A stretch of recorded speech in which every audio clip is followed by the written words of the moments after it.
அல்லாஹுடைய தூதர் ஸல்லல்லாஹு அலைஹி வஸல்லம் ரமதானுடைய மாதத்திற்கு பிறகு அதிகமாக ஷஹ்ருல்லாஹி முஹர்ரம், அல்லாஹுடைய மாதமாகிய இந்த முஹர்ரமுடைய மாதத்தில் அதிகமாக நோன்பு வைத்தார்கள் என்று அல்லாஹுடைய தூதர் முஹம்மது ரசூலுல்லாஹ் ஸல்லல்லாஹு அலைஹி வஸல்லம் அவர்களுடைய சஹாபாக்கள் சொல்லுகின்றார்கள்.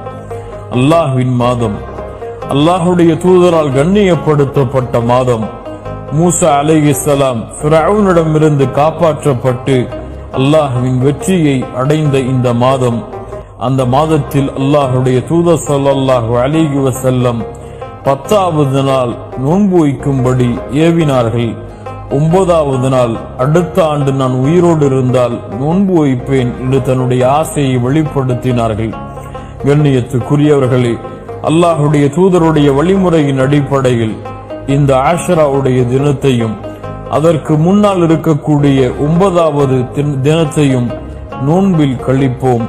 அல்லாஹுடைய தூதர் ஸல்லல்லாஹு அலைஹி வஸல்லம் சொன்னார்கள், மன் ஸாம யௌமன் ஃபீ ஸபீலில்லாஹ், அல்லாஹுடைய பாதையில் ஒரு நாள் நோன்பு வைத்தால் அல்லாஹ் ரப்புல் ஆலமீன் அவருடைய முகத்தை 70 ஆண்டுகள் நரகத்தை விட்டு தூரமாக்குகிறான் என்று. அல்லாஹ் அக்பர். நோன்பிற்கு அவ்வளவு கூலி இருக்கிறது. அதுவும் அல்லாஹ்விடத்திலே உயர்ந்த மாதமாகிய முஹர்ரம் மாதத்தில் செய்யக்கூடிய கூலிகளுக்கு அதிகமான கூலிகள் இருக்கிறது. அதுவும் அல்லாஹுடைய தூதருடைய சுன்னாவை செயல்படுத்தினால் அதைவிட அதிகமான கூலிகளை அல்லாஹ் ரப்புல் ஆலமீன் எமக்கு வைத்திருக்கின்றான்.